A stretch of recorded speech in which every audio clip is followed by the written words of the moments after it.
Well, I can't look at that anyway because I can't look at the light. It's too bright. Are you joking? Don't look at the light bulb, look at the camera. I know, it's bright. You need to look at the camera lens or don't look at yourself. Wait, what? Over there? This round thing? Look at that. Yes, the lens. Hello? This is going to be an ordeal. Hiya! Bit of a different video from me today.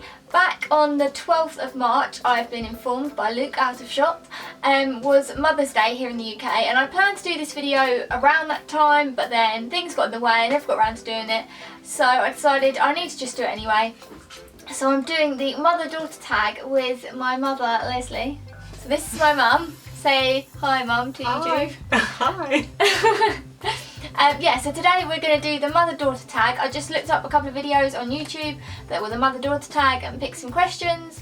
And yeah, we're just going to answer them in this video. So a bit of a different one, but I thought I would have a little guest on my channel for once, my mum. And yeah, so better get started. Mum has a really rubbish memory, so she's actually prepared she's t-shirt is about Dory because it says no problems and I can't remember why, and I bought it for her because she can't remember anything. So she's got a little cheat sheet of these answers that she's prepared. So I don't know what her answers are going to be, but she's prepared a little cheat sheet, so if she can't remember what she was going to say, she's not like a mental person or anything, she's got like dementia, but she needs a cheat sheet to help her in general life. So yeah, if she's looking at a bit of paper, then that's her little cheat sheet for the answer. So the first question is, what was I like as a child? Very happy, full of fun, always singing and smiling, very creative. What else? Very determined, always deciding you were going to do things yourself. The main thing I remember is things like deciding you were going to change your bedroom, and so you just decorated it yourself, and then you bought new furniture, flat pack furniture, carried it all upstairs, carried up the screwdriver and the hammer, bang bang bang. How old was I when I did that? Probably like 12. About 12 when you made the first thing, the desk. And I can remember saying, I'm not helping you, I didn't say you could do this without your dad here. And then when you shouted me and said, Mum, come and help, I went upstairs and you'd made the whole desk and all you needed was help to turn it up the right way round. And you've been like that ever since. You make your own furniture, you just decide you're going to do it. The time when you had a bunk bed and I said, well, you can't have a new bed because that'll have to be sold. And then next thing is it's on eBay and you've sold it and the man came knocking on the door to take your bed away. So determined and, you know, very, I'm going to do it my way. That's what I get from you, because that's what you're like. Oh yeah. And Nan's like that. And my way's right and yours is wrong. Okay. Because my Nan's like that as well, isn't she? Yeah. Nan decides she's going to move furniture. She's 86 or 85, but she decided she's going to move furniture and she just does it. She doesn't wait for anyone to help. So I think I clearly get it from these two. Drags a whole rug up the stairs myself. Yeah. So I definitely get it from my Nan and my mum being a bit doing it myself. Question 2. What do you think of me making YouTube videos? Well, I didn't understand it to begin with. I thought it was just a hobby and, you know, whatever, you want to do it. And then when I saw them, I was very impressed actually, I have to tell you. I have done public speaking, as you know, and I couldn't... Well, they don't know. No, as you know. Mum's been on the TV for the politics show once. But I've done public speaking, but only with a script, and I know what I'm going to say and I plan it all. I couldn't just talk like you do, just prattle away. I just couldn't do it. I'd be having to stop every 5 minutes, so actually I'm very impressed. And since you've been trying to get jobs, I've realised that there's a purpose to it because it's like an extension of your CV and people can see you and see whether your personality would fit into the job and all that sort of thing. So I think it's a great idea now. Really good. Question 3. What's something funny I did when I was younger? Well, it's very related to this. You used to disappear at family gatherings. And I've done this once. I've done this once. No, you didn't. You did it a few Mum, times. Well, why is there only one video then? Because we didn't keep them all. We must have done. No, you used to go and just sit on your own and just make little things, and then I don't know if they got shot over or something. That's the funniest thing when you went and made that. What was it? Basically, it was my Nan and Grandad's 50th birthday party, and I took the video camera because I was helping out filming some of the party, and I took the video camera. How old was I? 12? 12 or 13. And I took the video camera and I went and made like a news bulletin about my cousins, and it made no sense, and I sang my own little jingle, and Yeah, I just basically, it just didn't make any sense. I was saying that they like had GBH for like beating each other up, and it just made no sense, but I thought it was hilarious. And so did we. You said GBH, HBH, TBHO, any BH will do. Yeah, so I used to do weird things like that. Very, very strange child. Question 4. Have you learned anything about makeup or beauty from me? Now, tell them what I used to do as a job. My mum used to be a beauty therapist, so completely in the beauty world. She did like massage and waxing and all, like electrolysis and all that kind of stuff. And she taught it as well, and spent like years being a rep for that kind of stuff, like selling the products to people. And I hated makeup. And that's the thing that you particularly like. You like the products, you like makeup. And so there's nothing, what I would learn from you if I could do it. Clean your face. No, don't be cheeky. Is how to do that eye makeup with the eyeliner. I have no idea how you do a straight line. But you also need to learn to clean your face. Would you mind? No, this woman sleeps in her makeup all the time, so please can people tell her that you should not do that. No. That's like the cardinal sin. No. If you are from the Marilyn Monroe school, no. She said you leave your makeup on. Yeah, and she died at 35. She didn't die because you have the makeup on. No. You go to bed with your makeup on and your perfume. That's all you need to go to bed. And that's fine. And you clean it off in the morning. No. That sounds good to me. No, you clean your face and you don't use face wipes to clean your face. Make yourself up, go out, attract a man, look gorgeous and come home and then wipe it all off and put a load of gunk on your face to go to bed. Doesn't make sense. You go to bed in your makeup and your perfume. No, because then you end up with like mascara smears all over your pillow and everything. Basically, the one key thing that she should have learned from me, she clearly hasn't. She needs to wash her face. Question 5. What's a weird habit of mine? 2. One of them, I don't know if it's weird, but Christmas it annoys me. Christmas? Your nail varnish. I hate it. Being a beauty therapist, I hate the way you pick nail so what, varnish. you can say I can't pick my nail varnish but you won't clean your face? That makes no sense. You pick your nail varnish and then you go out with it like that and you leave it like that. It looks awful. And the other thing, which is also linked to obsessive behaviour really, is you write lists. How's that annoying? I think that's, it's weird. No, it's not. It's just organised. You write a list saying you need to write a list, and then you buy one book to write lists, and then you go out to Paper Chase or one of those companies and you buy another book to write more lists. Yeah, because you need different books for different lists. I think that's weird. You asked me what's weird, that's weird. Yeah, because you live your life in such chaos. This woman has no sense of organisation to her life. She just lives on like, what's that word? Lives on a flight. Planet Zog. No, I don't know. She just lives her life just floating along in the dream world. She doesn't organise things. She doesn't write things down. She just. It's just. I just can't even express my words for. I'm still here. I'm still trucking. So I must be doing something right. Question number 6. If you had to rename me, what would you name me? Right. Well, we had 3 names for you, as you know. We had Gabrielle, Rhiannon, and then Robyn was the late runner. My name for you was Gabrielle. Dad's name for you was Rhiannon, and we couldn't make our minds up, so the next one came in Robyn, and we both agreed on that and said, right, we'll have that one, because we wouldn't agree on either of the others. And then we were going to have one of the others as your second name, but Robyn Gabrielle doesn't sound right, Robyn Rhiannon doesn't sound right, and then, as you know, Caitlin is Gaelic for Kathleen, and that was your great-grandma's name, so we agreed on that, so that's why you're Robyn. Okay. But what would you name Gabrielle. How's it? Do you want to be Gabrielle? I did, didn't I? I wanted to be... You never said about Rhiannon. What about Rhiannon? No, because you told me that my name was possibly going to be Gabrielle, so that's when I decided that my name was going to be Gabrielle, and I started getting people to call me Gabby because I thought I'll try that name out. That was my version of the truth, because I wanted Gabrielle but your dad wanted Rhiannon. I think I'm happy with Robyn. I don't think I would have wanted to be the other names in real life. Yeah, good choice. Question 7. When we go out to eat, what do I order? I would say burger or pasta. I don't know if you've changed from that. Pasta particularly, you still like your pasta.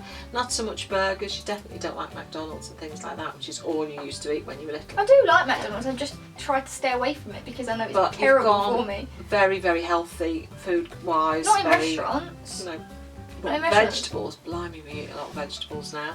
No, in restaurants I don't order vegetables. Well, what would you say you eat? I'd still say I pasta. I order most of the time. If I can get pulled pork, I'll order pulled pork. Oh, since we went to the States, you like pulled pork. But when you said what do you order when we go, we haven't been many places recently where they would have something like pulled pork. We tend to go places where they have pasta. So, maybe the question is, what would you pick when you're with me? Pasta. Question 8. I don't want to ask this one. What is one thing you wish I would do? Try to think of the word for this. It's not to be more confident because you're confident. I wouldn't want to say it's to be able to duck and dive like me from Merseyside. I'd say it's to be more savvy. That's streetwise savvy, because you are so straight, honest.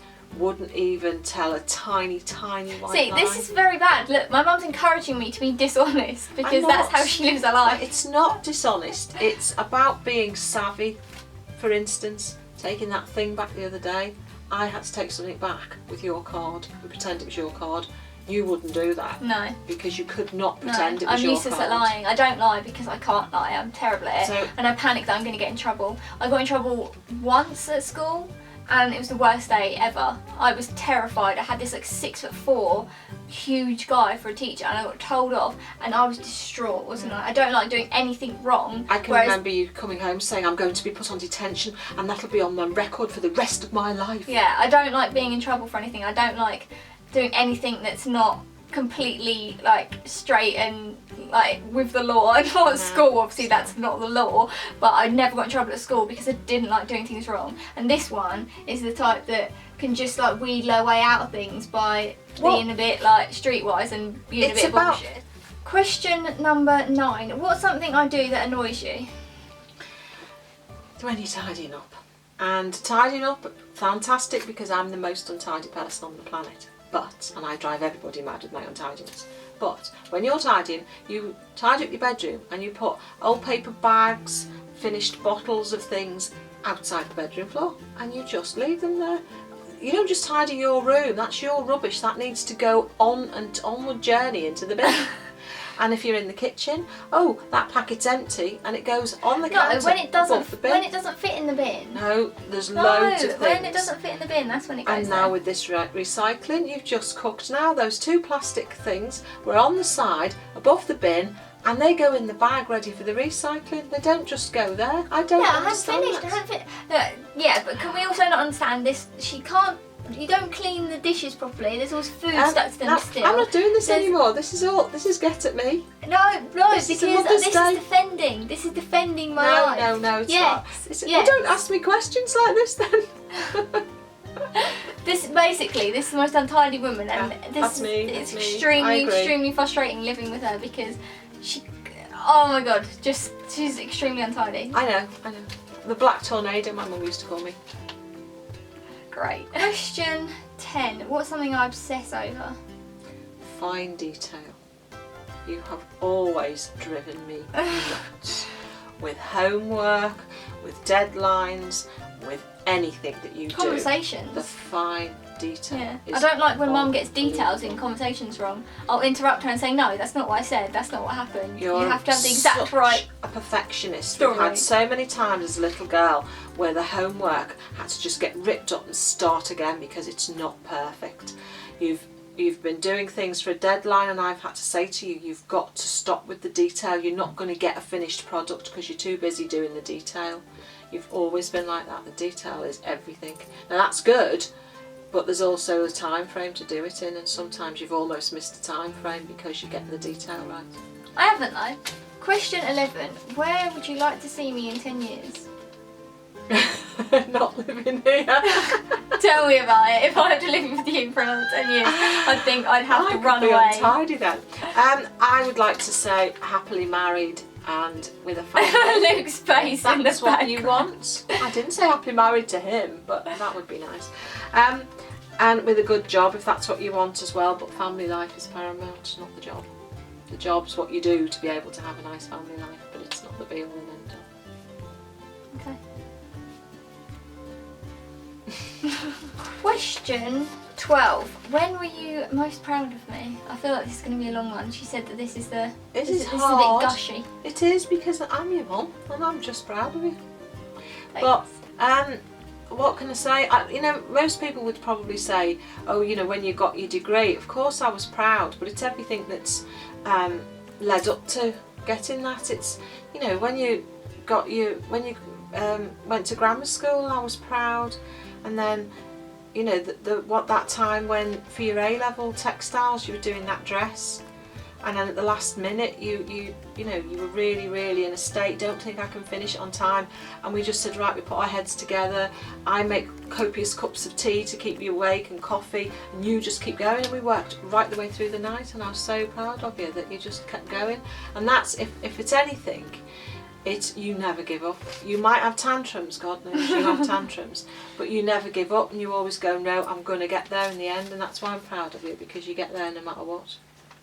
Question 13. What's the worst thing I've ever done? Now, she said that this is a hard question. Now this doesn't sound gushing, this sounds goody two-shoes. You were very well behaved child. You never broke a toy, as you know, if anything got broken. Oh, you had tantrums, but then I couldn't say that's the worst thing you ever do, because you used to have a few tantrums, but you were your tantrums would always be because somebody else broke your thing. It wouldn't be tantrum for no reason. I had like a foam finger from a Blue concert, and my dad's best friend was messing around with it, and they ripped it, and I went mental, didn't I? I had to be dragged upstairs because I was going ballistic that it had been broken. And I was so upset that this had been ripped, and I hated it when anyone did anything to my stuff that wasn't my fault, because I couldn't do anything about it, and it was broken, and I hadn't done it, and I just go mental. And when we used to go on holiday, Harriet and Sam used to deliberately tease you and mess your stuff up because they knew it would be funny. They knew you'd go nuts because your stuff had been messed up. We went to Butlins, and Harriet and Sam are my mum and dad's best friend's kids. They're kind of like my brother and sister, and I don't have any siblings, so they were like my substitute siblings, and they used to just enjoy winding me up because I was easily wound up. So I remember at Butlins, the three of us were sharing a room, and I was on the single bed, and then they were in the bunk beds, and they were deliberately jumping off the bunk beds onto my bed just to mess it up, just because they knew it would wind me up. So things like that I used to go crazy over, because I had a really short fuse when I was a kid. Yeah, I used to just go very short. Just all of a sudden I'd just go absolutely crazy, like devil child. But because someone had wronged me, or or something had been broken. Yeah, that's what you used to say. It's not fair. Yeah. I didn't do anything wrong, and they. Yeah. So I can't say the worst thing you've ever done, because you never did anything. I mean, when I was a little girl, I had a row with my brother, and he used to make toy planes, and I deliberately went into the shed where he kept them all and smashed them all to smithereens, and that's pretty awful. You never did anything like that. No, I did some horrible things sometimes. Did you cut Auntie Julie's hair in her sleep? No. I cut her nails. I cut her nails up because she had longer nails than me. And I rolled... In her sleep? Yeah. I rolled a comb up in my hair, and it wouldn't come out, and Mum cut my hair into a fringe, and I insisted Julie had to have a fringe as well, so Julie had to have her hair cut off because I insisted. And she's evil. Steve and my brother and I used to, when Julie was asleep, we'd roll marbles down her nose and see if we could try and if her mouth was open. I mean, she could have choked, couldn't she? But we were just messing around, playing with little terrors. And you've never been like that. You've always been this. I was a prim and proper little prissy. Goody two shoes. Yeah, I was really goody two shoes with a horrible temper. Yeah. Question number 14. What's your favourite moment of us together? I really struggled with this because I've got all kinds of memories. And that was one of them, was when we made, when you made that dress and I helped you. But there's loads of little things, but it's got to be your degree, because of everything we've been through, when you stood on the steps and got your degree, and I just thought, we got there, we flipping got there, and I was so proud because you got there with the first class as well. So that's got to be my favourite time now, because it's like, wow. That is all the questions completed. So I hope you've liked this bit of a different video featuring Miss Herbert, Leslie. That's what I got called on Mother's Day. Herbert. Yeah, she's a Herbert because someone's got to like reprimand her and keep her in line, and that's pretty much me. Well, So yeah, I think we've got a role reversal now. Yeah, I'm the naughty little girl. I'm the parent in this. I have to tell her off and say, look, what are you doing with your life? That is how this works now, isn't it? Well, I'll show you what you're doing with your life. Yeah, so I hope you've liked this video and the little guest star. So this has been an ordeal, I feel. But yeah, so if you're not already subscribed to my channel, then if you subscribe, that would be lovely. If you are already subscribed, then thank you for watching and thank you for sticking around, and hopefully I will see you in my next video. And probably she won't be here. But she might be lurking around in the background like a creeper, because she doesn't like to do that. Sometimes I'm filming videos and I say, Mum, I'm filming a video, so like don't make loads of noise, and I can hear her like creeping into her room next door, and then I stop filming and I'm like, Mum, she's like, yeah? And she's like trying to be really secretive about going in her room and not making any noise. But yeah, thanks for watching. Bye. Bye. Are we done?